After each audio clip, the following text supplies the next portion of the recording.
num processo que ele está muito acirrado agora, né? Que todos os dias a gente vê incentivos para que se ultrapasse o que a gente está chamando de Guerra Fria aí. Porque a situação envolvendo a Rússia, a Ucrânia, Israel e agora também a Síria, onde o próprio presidente resolveu fugir para a Rússia, o presidente da Síria, Bashar al-Assad, ele fugiu lá para a Rússia, deixando os rebeldes assumir o poder. E sem resistência, diga-se passagem. Dessa vez, o Bashar al-Assad não resistiu. Eles começaram a dominar o país e hoje a Síria vive um clima de incerteza.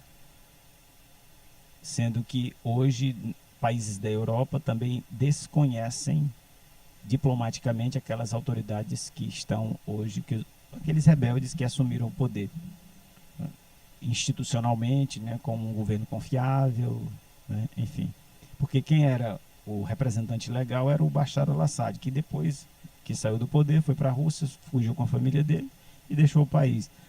Porém, grande parte da população festejou o fato dele sair do poder, porque ele estava lá por mais de meio século, né? Então, é uma vitória para a população, porém é uma vitória entre aspas, porque quem tomou o poder são pessoas criminosas também.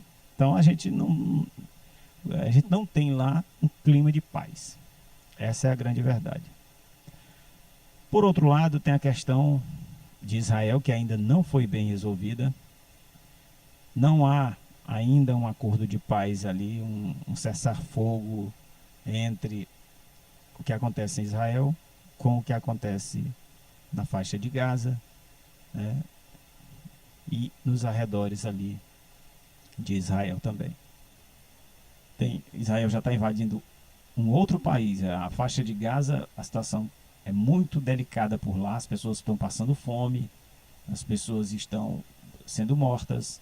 Continua do mesmo jeito. Mais de 30 mil, mais de 40 mil pessoas já morreram lá na faixa de Gaza. Ou seja, com a conivência, né, dos Estados Unidos e de outros países. E a gente vê que muitos crimes estão sendo cometidos e muitos países fazendo vista grossa. Eu me refiro aos Estados Unidos, à Europa e outros grandes países. E essa guerra lá de Israel, ela só tem um país que pode parar aquela guerra. Chama-se Estados Unidos. A gente vê que eles não têm esse interesse.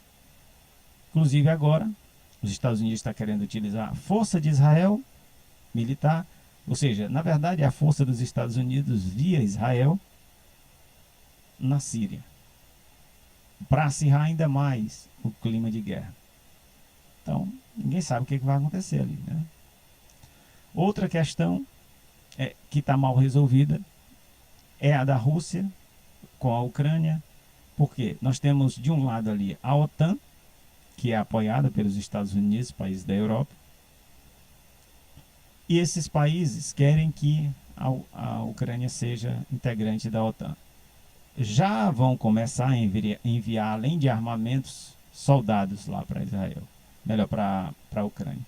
Isso acontecendo, gente, é praticamente uma declaração de guerra contra a Rússia. O território da Ucrânia pertence à Rússia. Eu não sei o que deu na cabeça daquele presidente lá da Ucrânia, o Zelensky, de querer fazer com que a Ucrânia deixe de ser parte do território russo.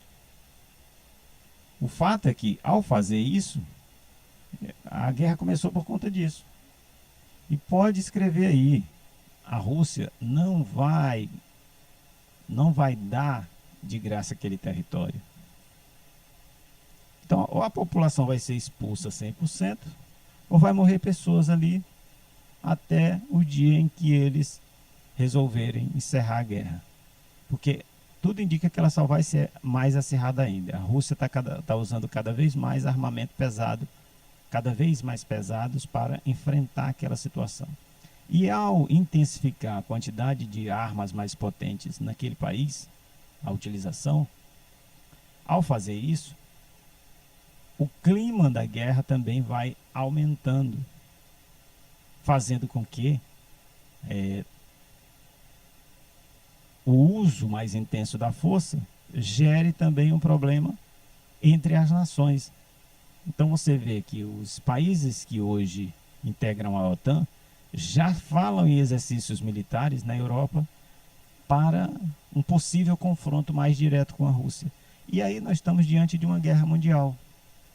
Se isso acontece, se houver um ataque da OTAN diretamente ao território russo, nós estamos diante da terceira guerra mundial, que alguns dizem que já começou com esses pequenos. Então, a situação da Ucrânia já poderia se configurar o início da terceira guerra.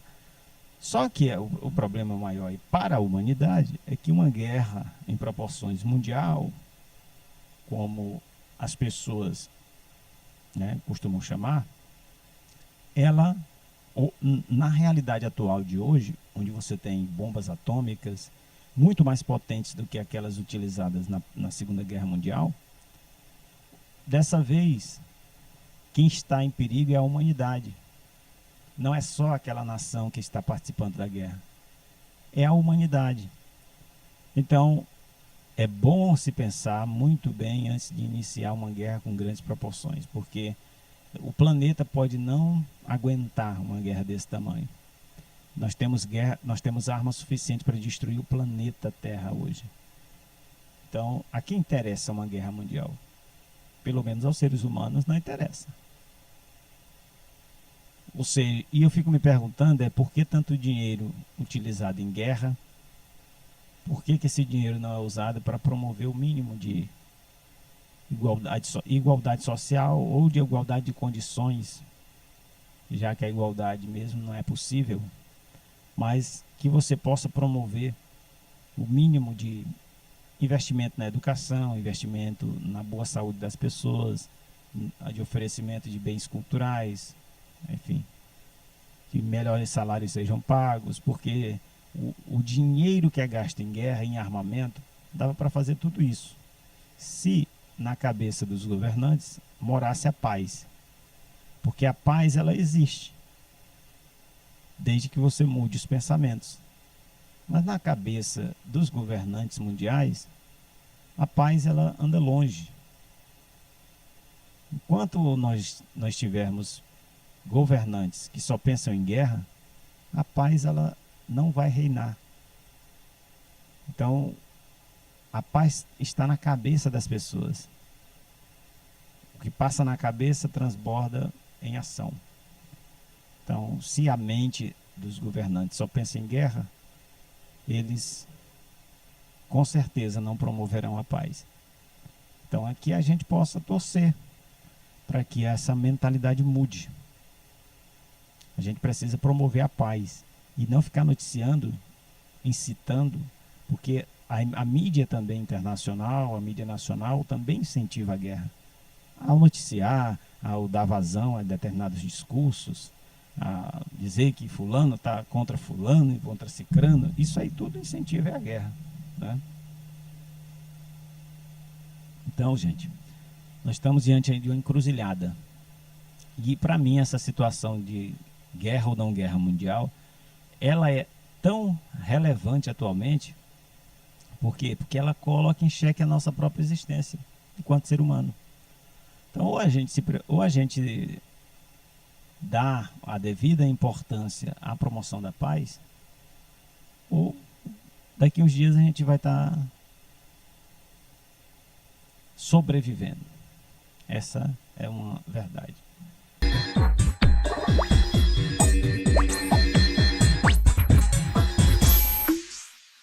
Atual, muito mais que internet para você. Ser atual, vem ser digital.